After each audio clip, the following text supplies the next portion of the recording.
over there. Matthew chapter 26, starting in verse 57, will be in the back part of Matthew 26 and some of Matthew 27 today. Well, the book has just a couple verses from each passage. If we have time, we might read a little bit more just because there's a lot going on here that I think is important, but we'll see what we're able to get through. But, we kind of last week covered Judas's betrayal and kind of the tension that went on in that situation. And so now we're going to see kind of what has happened, directly after that, as far as like Jesus being identified and all the things that come because of that. We kind of hit on this last week, but some of the stuff to set the stage as we get ready to read. We're talking about Jerusalem during the Passover. Like I mentioned last week, the city's going to be crowded, tense, politically charged. There's a lot going on. The Roman soldiers are going to be on high alert for rebellion, as we've discussed in many classes before. One of the core facets for Rome, with them being in charge, was they wanted things to be calm and peaceful, right? So they were very invested in that and had a large military force to make sure that happened. And then we've also talked most weeks about how the Jewish religious leaders were very focused on maintaining order and control because of this, and they wanted to maintain their order and power. So we've kind of got all of that going on as we get into the lesson this morning. So let's start out by reading Matthew chapter 26. Let's read verses 57 through 61 together. Matthew chapter 26, verses 57 through 61. Those who had arrested Jesus led him away to Caiaphas, the high priest, where the scribes and the elders were gathered together. But Peter was following him at a distance, as far as the courtyard of the high priest, and he came inside and sat down with the officers to see the outcome. Now the chief priests and the entire council kept trying to obtain false testimony against Jesus so that they might put him to death. They did not find any, even though many false witnesses came forward. But later on, 2 came forward and said, "This man stated, 'I am able to destroy the temple of God and to rebuild it in 3 days.'" All right, so like I said, we've got this going on right after what we talked about last week. Some of the things as far as thinking through kind of the scene here that I looked at was when we think about when they led him away to Caiaphas, the high priest, what was this kind of looking like as far, because I didn't have a great understanding of like when it talks about Peter following at a distance at the courtyard. So from what I understand from looking at this, the high priest's house was probably a large, wealthy residence, so it had a lot of space. There was going to be like an outer courtyard where Peter is located in what we just read, and more of like an inner room hall where Jesus is questioned. So like just think of more of a large structure that has divisions like this. And I think that's helpful for us to understand some of what's going on here. We have Caiaphas that we've mentioned before, who is the high priest.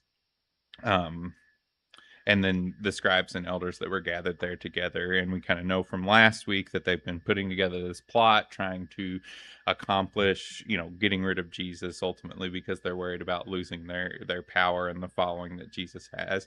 Then we see in verse 58 that Peter was following at a distance out in the courtyard. Why would Peter follow at a distance? What are some reasons that why isn't he as Peter? Yeah, so he's fearful. We might think Peter's like rushing in with Jesus or whatever, so there's like fear. Any other thoughts on? Yeah, he's also quick to do things. Yeah, which could get him in trouble. Right. He's not one of them to sit back. So he could easily get involved in our altercation quickly. Yeah, maybe he's learned some lessons from recent events too, of like needing to keep some space, like his fear, safety for himself. Then I guess the reverse of that, like what we've got written here is that Peter was following. Why did he follow at all? Yeah. He wants to see what's going to happen, but he had to be careful because he'd already come. Yep. Right. He didn't talk close to what was happening. Yeah.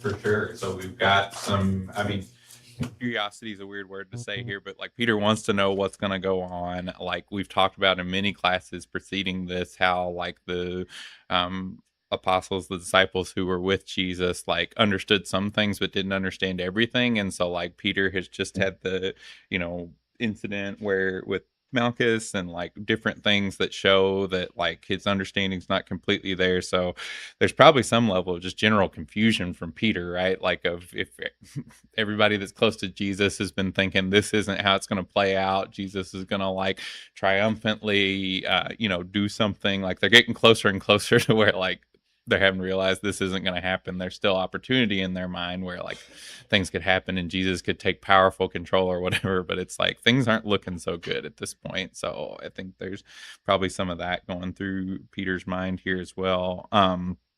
And so we have that he comes inside and sits down with the officers to see the outcome. And if we have time, we'll cover some of the verses later about what happens specifically with him. But then we shift to the chief priests and the entire council. They were trying to obtain false testimony against Jesus. Um, why did they? Why do you think they brought these witnesses forward that we see in the next couple of verses? Like, why, if they had already whipped people up into this frenzy and all of this, why did they need the false witnesses? They needed the appearance of making it legal. Yep. So Right. Like in Deuteronomy 19:15, it says one witness is not enough to convict any, or talks about one witness not being enough to convict anyone of a crime. A matter must be established by the testimony of 2 or 3 witnesses. So, like, if they're going to follow the proceedings of the law, they need 2 witnesses to say this. And then why are they? It calls out that they're false witnesses, and why would they have to be false witnesses here? He hasn't done anything wrong, and all the things he's doing of who he's claiming to be that they would consider blasphemous, or the things like that are all true. So anybody who's going to do that would have to be a false witness, which has its own different level of like things that punishments for being a false witness and bearing false witness and all of that. So it's just interesting that they are like, one, that first of all, it's such a struggle for them to find people to come forward to bear false witness. And that's probably because, it was, you would get in a lot of trouble for that alone and under the old law. But then eventually they did find 2 men that they could get to come forward and kind of misquote something that Jesus had said. This man stated, I am able to destroy the temple of God and to rebuild it in 3 days. So kind of twisting some of what Jesus was even trying to get at with there. But this isn't even like something that we don't understand in today's world either, right? Like there's a number of times that we can look throughout human history where like the legal system is kind of set up against a certain person or a certain group of people in different countries if they want like a specific outcome, or for somebody to do something. Like we definitely see here, like this group had made a decision about what they wanted the judgment to be before any of the facts were even presented, which is like not how we try to make things work today, but sometimes in corrupt systems that even happens today. So I think we, have seen things like this too. Yeah. Seeing him about Mhm. and doing these miracles and things like that, even the high priest and that. So as he said in the garden, I've been with you all this time. Why didn't you arrest me then? Yeah. So it all has to be a made up thing. And it also has to be the fact that they're going to be bringing them to the Roman emperors, and they had certain things that they had to follow Mhm. to do things. So Yeah, there was a lot of like process and different things that needed to happen, because like I mentioned before, in the leaders' minds, like they wanted to get rid of Jesus so they could stay in control, but they also had to like play by the Roman rules, or they were gonna like they had to wedge this fine path to be able to make sure that they could keep their power and get rid of Jesus ultimately. So yeah. people they have a purpose, a cause, and they'll do anything to be able to get whatever they want done. It doesn't I mean, they'll lie or cheat or steal or, do whatever to get what they want done. Yeah. You can see that today. Right. Yeah, I feel like we kind of touched on that a little bit in the last week or two, just talking about like when you have an expectant hope for something, that's all you're focused on. But this goes like a level further of like, I just want, my power and my control and my way, and I will do whatever to orchestrate that to make it happen. And like, you stop even needing to pause and rationalize it. You are so like enraged or whatever feeling you're feeling that you are so focused on doing whatever steps it takes to make the thing happen that you just don't even think anymore. And they were ready to let him Yeah. out, let him go. It's like this guy that will probably, based on historical events, end up harming or murdering some of you all that you're going to let out, instead of like Jesus, who hasn't done anything to you. But yeah, that's right. Since we're talking about like a physical, real place like Jerusalem, if I could just make a quick note, like on archaeology, some construction workers back, I think in around 1990, were digging, and where they were digging caved in. It was a cave underneath it, and they found the bone box, most likely for Caiaphas' son. And so, if anybody wants to look up Caiaphas bone box or Caiaphas ossuary, most bone boxes back then were very primitive, like almost the name scratched through the nail, but this one is incredibly ornate. And what they would do, they'd put a body in a tomb, they would let the body rot for a year. In a year, they would come back, gather up the bones, and put it in a box like the size of an igloo cooler. And that would save space, and that's what they found. And because this one was ornate and it mentioned the name Caiaphas, and it was from this date in Israel history, it's almost certainly that this is like a physical, confirmation of Caiaphas being an important person in Jerusalem. Yeah, it's always interesting, and also helps convince people when we can have the archaeology kind of line up with what we're studying here, because we have so much evidence of like what went on in these times, and it can feel distant because we're 2,000 years removed from it, but like these events are ultimately why we do what we do today, and why we're here this morning. So I think it's good for us to know everything that we can. Any other thoughts before we keep going?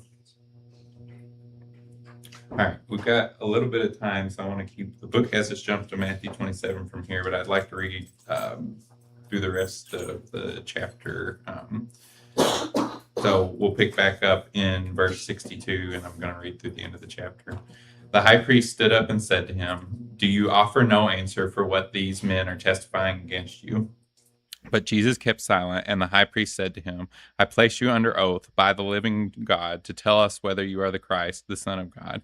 Jesus said to him, "You have said it yourself, but I tell you, from now on, you will see the Son of Man sitting at the right hand of power and coming on the clouds of heaven." Then the high priest tore his robes, said, "He has blasphemed. What further need do we have of witnesses? See, you have now heard the blasphemy. What do you think?" They answered, "He deserves death." Then they spit in his face and beat him with their fists, and others slapped him and said, "Prophesy to us, you Christ, who is the one who hit you?" So we have this just awful scene that goes on here, where they continue to accuse him. The chief priests are doing, or the high priest stands up and is like, are you not going to testify for yourself? And I just think it's so interesting, like as we'll look at today, like how Jesus responds in each of these ways, right? Like it would be so hard if we were in his position not to just be like, let me tell you how all this works, or let me show you these miracles. Like I think a lot of us would be very tempted to respond in that way, to be like, because it's so frustrating even today in our lives when like people are accusing us of something that we didn't do, or that like, even if they're just like saying that we don't know something and we do, or whatever the case might be. And we've got Jesus here who's perfect and has done all of these things to try to help these people of Jerusalem and help everyone. And he's facing all of this. It's surely very frustrating to him. And we just see when, like would be mentioned in any trial, that they're, where's your testimony? Are you going to defend yourself? Either the person or a defense lawyer would typically like say, here's how I can prove that what is happening against me isn't true, or what's being said against me isn't true. But we see Jesus kept silent. And so then, the high priest placed him under oath, And he responds with what he does, saying, "But I tell you, from now on, you will see the Son of Man sitting at the right hand of power and coming on the clouds of heaven." And then they look at this as, or the high priest looks at this as enough to convict him, saying he's blasphemed, saying we don't need any more witnesses or anything like that. And so they answer with he deserves death. And then it just gets even more cruel from here, as far as saying they like spit in his face and beat him with their fists, and others slapped him and said, "Prophesy to us, you Christ, who is the one who hit you?" And again, Jesus would have had the ability to tell exactly who hit him. He would have had the ability at any point in this process to stop this. And we know even from like the prayer we looked at last week that like he had even like thought about, is there some way I can get out of this? Not from he really wanted out of it, but he knew how all of this was going to play out and how hard it was going to be. And so I just wanted to read these verses to just remind us of so much of what Jesus went through and struggled with for us, and like dealt with them treating him so much more poorly than they would have even treated, like we've talked about, like Barabbas, that we'll get to, or anything like that. And I think that's good for us to keep in our minds. Any thoughts there before we read about Peter's reaction? All right, if not, we'll keep going. So let's pick up in verse 69, and we'll read through the end of the chapter. Now Peter was sitting outside in the courtyard, and a slave woman came to him and said, "You too were with Jesus the Galilean." But he denied it before them all, saying, "I do not know what you are talking about." When he had gone out to the gateway, another slave woman saw him and said to those who were there, "This man was with Jesus of Nazareth." And again he denied it with an oath, "I do not know the man." A little later, the bystanders came up and said to Peter, "You really are one of them as well, since even the way you talk gives you away." Then he began to curse and swear, "I do not know the man." And immediately a rooster crowed. And Peter remembered the statement that Jesus had made, "Before a rooster crows, you will deny me 3 times." And he went out and wept bitterly. And so we've got this kind of we just talked about what all happened to Jesus, but if we remember from what we talked about earlier, Peter was outside in the courtyard, interested in what's happening, and we see his different. I mean, he has this roughly the same response to each person that asks him, but we see different people come up to Peter and say, "Didn't you know Jesus? Like, we've seen you around with him, or we've heard of you traveling with him."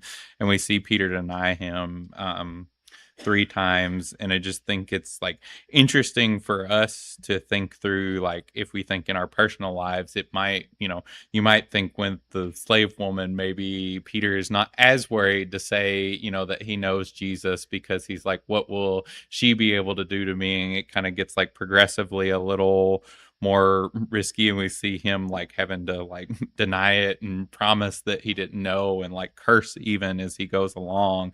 But we see him denying at all these levels, and I think we have to be really careful of that in our lives too, right? Like, are we hiding our Christianity because we're scared, or hiding the fact that we know Jesus because we're scared? And I don't think we're probably not facing exactly what Peter faced here, of being super worried. At least here where we live, there are definitely people around the world who have to fear for their lives because they talk about Jesus or know Jesus. But there are times where we might be fearful of persecution, on the job or with different people, or just people making fun of the fact we're Christians or whatever. And I think we should use, this looking at what Peter kind of did here as an example of something that we should try not to do, because he'd already been warned that this was going to happen. And then he ultimately, is very upset that he did let it happen. But I also think it's important for us to remember, like,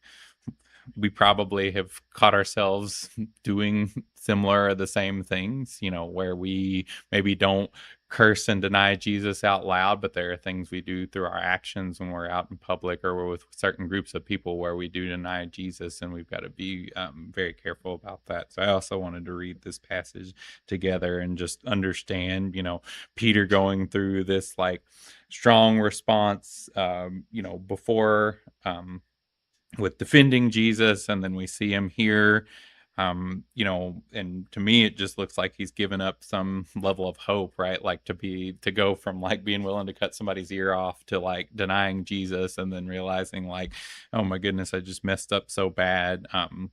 And then Peter goes on to do a lot more for Christ after this moment, versus like what we see Judas do when, you know, he is upset about what he did. So I think those are all important takeaways for us. But anyway, any thoughts there? I rushed through all that because it wasn't stuff we were actually going to cover. But any quick thoughts there before we jump to chapter 27? All right, if not, let us jump over to Matthew chapter 27. The first passage we'll read together is verses 27 through 31. Matthew chapter 27, verses 27 through 31. Then the soldiers of the governor took Jesus into the praetorium and gathered the whole Roman cohort to him. And they stripped him down and put a red cloak on him. And after twisting together a crown of thorns, they put it on his head and put a reed in his right hand. And they knelt down before him and mocked him, saying, "Hail, King of the Jews!" And they spit on him, and they took the reed and beat him on the head. And after they had mocked him, they took the cloak off of him and put his own garments back on him and led him away to crucify him. So again, we see, you know, just a continuation of this terrible scene that we just read about before, where Jesus was mocked and had to go through so much for us.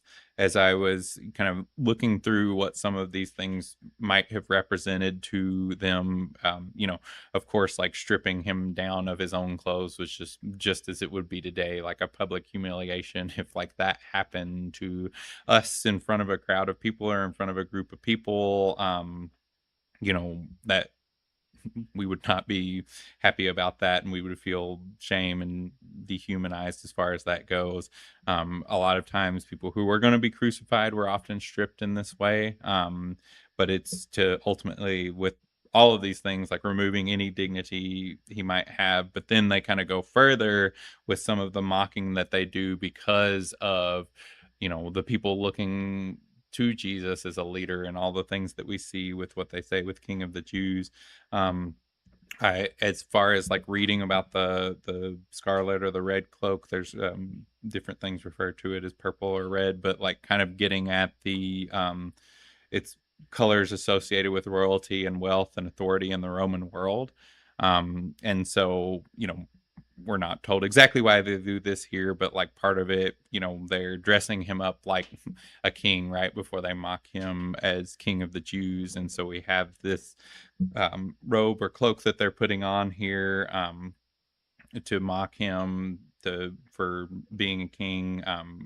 Same thing with like the crown of thorns, right? They're putting a crown on his head, and a reed, or some things talk about a staff or something like that. But to like dress him up as this mocked kingly person so that they can mock him when they say, "Hail, King of the Jews." And, you know, again, kind of like I said earlier, it's just so, you know, it would be so tempting for any one of us if we were in this position with the power to stop it and the ability to just make it all go away, like to just step in and say, "I don't want to deal with this anymore," right? Like I think a lot of us, at least speaking for myself, it would be very hard for me not to hit my breaking point and be like, "You know what? I have come here, I've tried to do so much for you all, and you just don't even realize it, and you're treating me like this." And you know, it should just hopefully give us such a deeper appreciation for what Jesus came to do for us as we kind of read these verses together. You know, and once they've dressed him up and mocked him, they spit on him, they take the reed and they beat him on the head, and then kind of they take all that stuff off and they put his own garments back on and they lead him away to crucify him. So we have this just very terrible scene, you know, that is good for us to keep in mind, though, as like sobering thoughts. You know, anytime we are tempted to look back to what Peter did, if we might find ourselves like looking to deny Christ and like not being willing to stand up and, you know, defend our Christianity, like remembering things like this, all of what Jesus went through for us, is important for us to do. so we have all of that going on. Any thoughts on that or things people want to call out before we kind of move on to the last passage here? Yeah. That they were probably hitting him on the head so that the crown would go down and cut the scalp, so it would be even worse than, having a crown of thorns on your head. It would be cutting through the skin Yeah. too. Yeah, it's just like at a certain point, how much more can you do to like humiliate and hurt a person with what we know is coming next as well? It's just like they, the people causing this to happen had to have really hated Jesus to like, like when you watch like crime shows or whatever, and they talk about how like you could have shot the person in the head one time, but you shot him 50 times or whatever, and it's like a crime of passion or whatever because they feel so strongly against the person. Like this is one of those kind of deals. If it was just a trial and they wanted the public humiliation, they just would have crucified him, but they went on to do all these other things.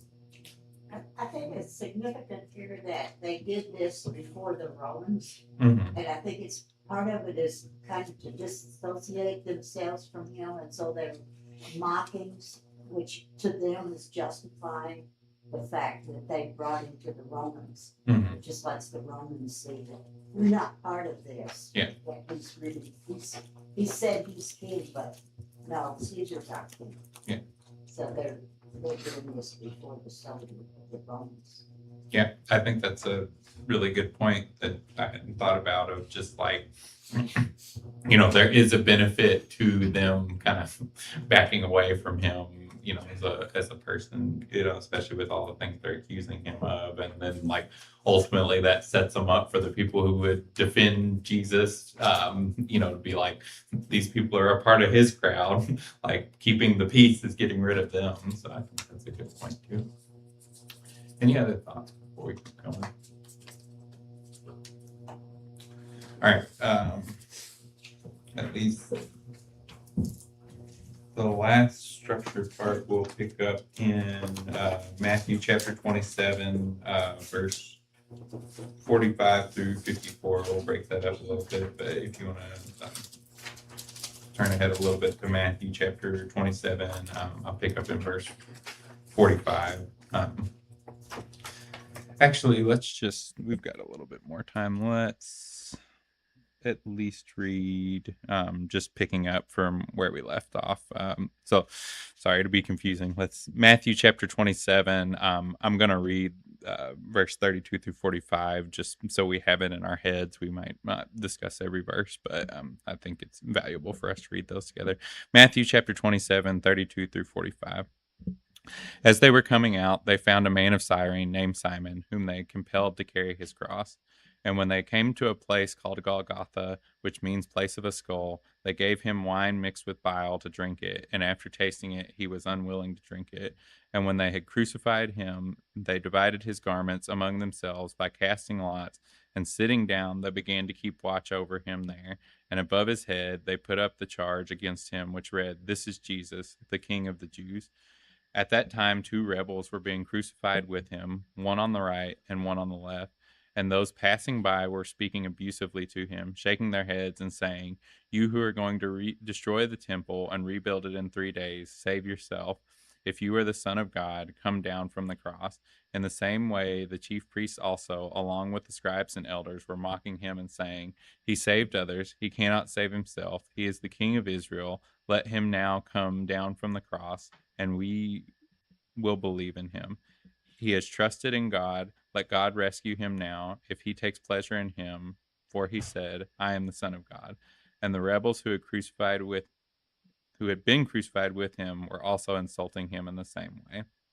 And so I think, like I said, we won't cover this part verse by verse, but just I think it's important for us to see, like, again, the scoffing and the shame that was going on here. And also just, we don't have any record of Jesus saying anything during this part. These people are doing all these things to him, and as we read this next chunk, we'll see the first time he's talked here in a little bit. So let's keep going with verses 45 through 54 now. So Matthew chapter 27, 45 through 54. Now from the 6th hour, darkness fell upon all the land until the 9th hour. And about the 9th hour, Jesus cried out with a loud voice, saying, Eli, Eli, lema sabachthani, that is, my God, why have you forsaken me? And some of those who were standing there, when they heard it, said, This man is calling for Elijah. And immediately one of them ran, and taking a sponge, he filled it with sour wine, and put it on a reed, and gave him a drink. But the rest of them said, Let us see if Elijah comes to save him. And Jesus cried out again with a loud voice, and gave up his spirit. And behold, the veil of the temple was torn in two from top to bottom, and the earth shook, and the rocks were split. And the tombs were opened, and many bodies of the saints who had fallen asleep were raised. And coming out of the tombs after his resurrection, they entered the holy city, and appeared to many. Now, as for the centurion, those who were with him keeping guard over Jesus, when they saw the earthquake and the other things that were happening, they became extremely frightened and said, Truly, this was the Son of God. So, we read through all that pretty quickly, but I think, picking up in verse 45, we see that there was 3 hours of darkness here, and then we have Jesus calling out, like I mentioned, the first thing he said here in a little bit, in the kind of common language of the time that we have the translation for of my God, why have you forsaken me? We have this scene of just ultimate darkness, the judgment that's happening, the significance of this. Jesus is quoting scripture in his suffering, as we see here, and he is feeling this anguish here, with him saying, God, why have you forsaken me? So we have all this going on, Jesus feeling alone, and dealing with the whole reason, everything that we've been talking about that's building up to all of this. He's being that ultimate sacrifice for us. So I think, again, this is important for us to, keep in our minds anytime we might be losing motivation for the Lord and what we're supposed to do as Christians. So we've got all that going on. And then we see some of the people who were saying that the man is calling for Elijah. So with all of this going on, why do you think the people were saying that he was calling for Elijah? Like, we see him calling out saying, my God. Why do they look at it that way? Like that he's calling out for Elijah instead of God or something else?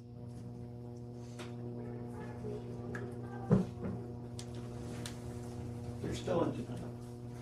Okay. I think maybe they misheard him because he was hanging on the cross and they were at the bottom. Probably heard him say Elijah something. Yeah.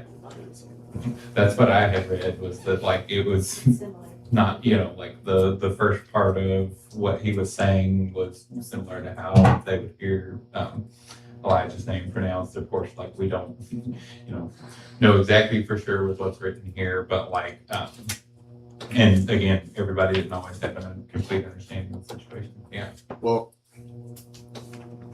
I'm not a Hebrew scholar, but there were a lot of terms used in reference to God in Scripture, and El was one of those. So Elijah is comes from, I forget what the name means exactly, but it's something connected with God. So when he's saying Eli, he's speaking to God, but they're hearing Elijah. So it's a kind of misunderstanding on the part of the crowd.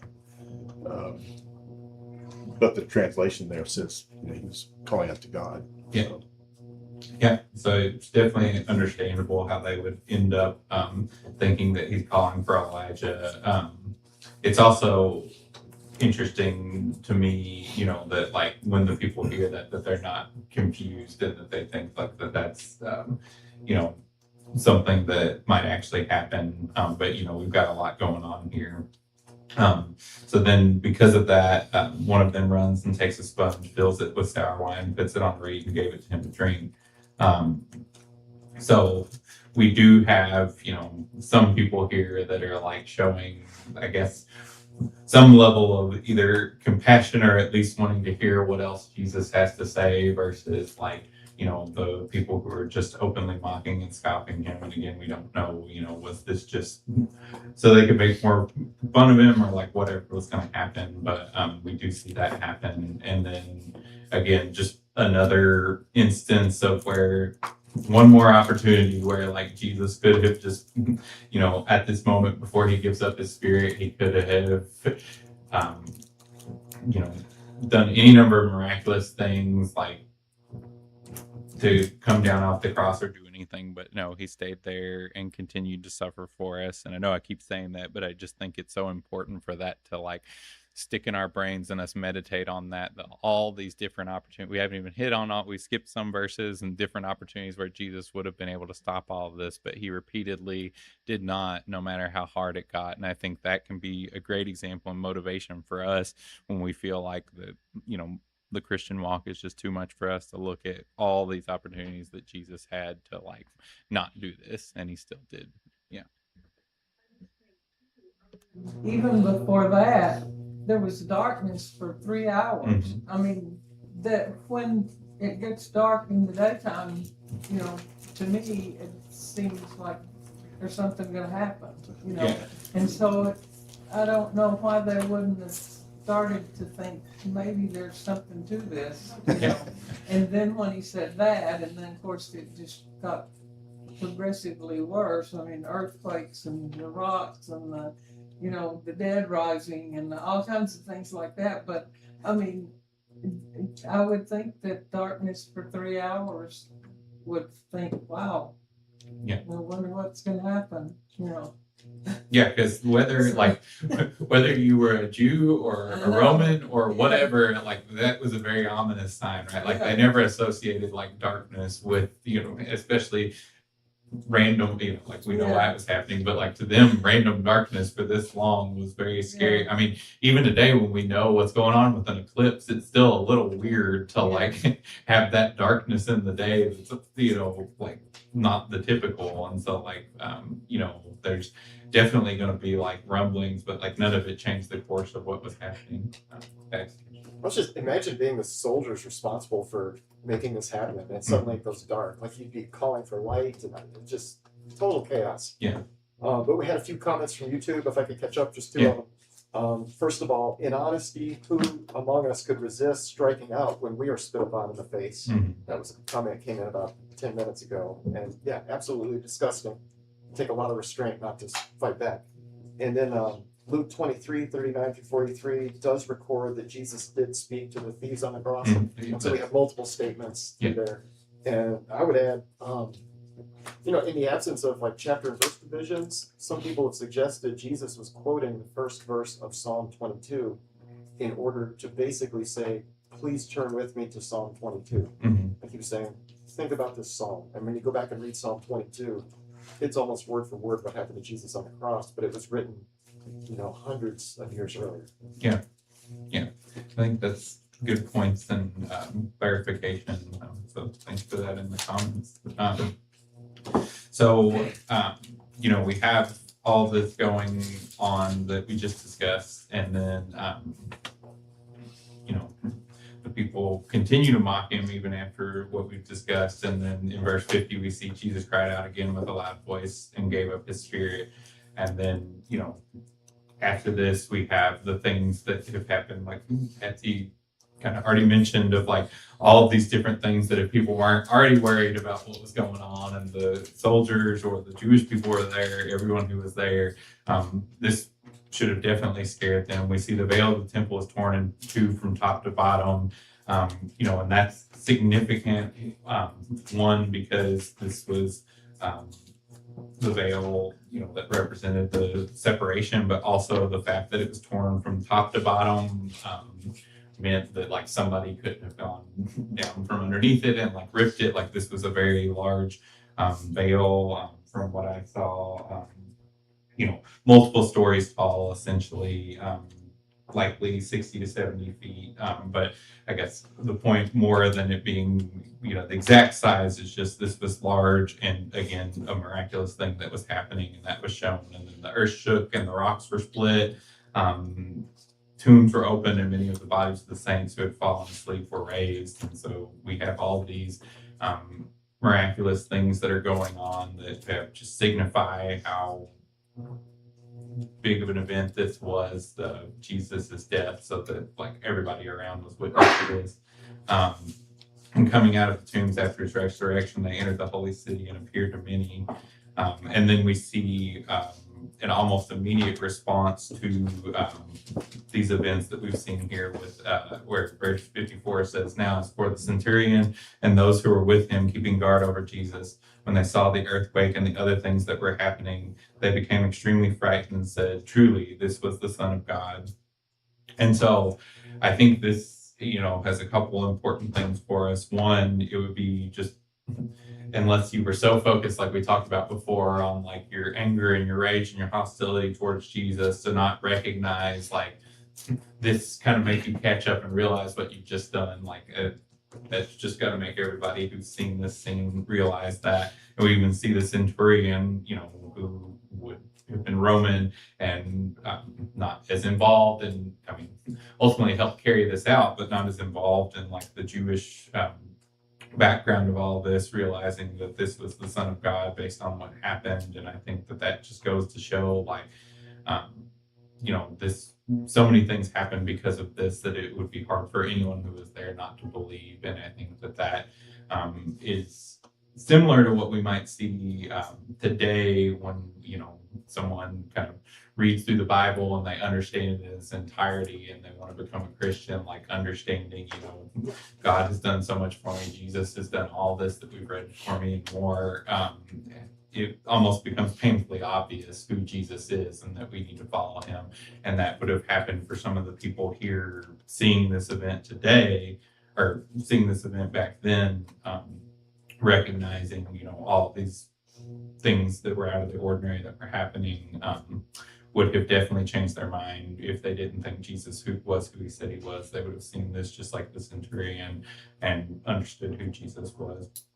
So I think that's important for us to understand, as far as like how Jesus' death happened and what all happened because of it, that ultimately likely helped some people believe that might not have believed before this point. So it's hard to do, all of these verses justice, in the time we have, because there's just so much that went on here. But any thoughts since we close? Yeah, I guess to me it's like, the Gentiles believe, the Romans were Gentiles, and they believed what they saw, and then you had the Jewish people who knew the law, and knew these verses, and knew the things that said would happen, and yet they were so within themselves, so prideful and that kind of stuff, that they just, it happened. Yeah. Well, Like we are today, it's really sad that this is sometimes, like it says, we know the truth, but yet we just, shut it off and that, because we'd rather do our own things. Yeah, because we get so like calloused and hardened, like a lot of times it's easier to talk to someone who doesn't know as much about the Bible and like explain things to them and then just get it. Like it's easier for them to get it than it might be, if either we find ourselves in the wrong about something, or like some, people who go to other churches might find themselves in the wrong. And when you've been brought up in something and you continually like heard it, it's hard not to focus on that. And just like we've talked about with the chief priests and the scribes and the Pharisees and all the people who were out to get Jesus, right? Like it can be, even though they should be the ones who know the most about like all of these prophecies and everything pointing to Jesus, and they could have made a list and checked everything off that had happened to like corroborate who Jesus was, they were the ones who were the most staunchly against him. And that, it's because their hearts have been hard, or their hearts were hard towards Jesus, and they didn't want things to change. So we have to be really careful about that today. Any other thoughts before we're done this morning? All right. If not, our last class for this quarter next week will be in. We'll be covering some more of Matthew chapter 27. We'll go on to Matthew chapter 28, and then we'll also be in Luke chapter 24, kind of talking about what happened after what we just talked about today. So, thanks.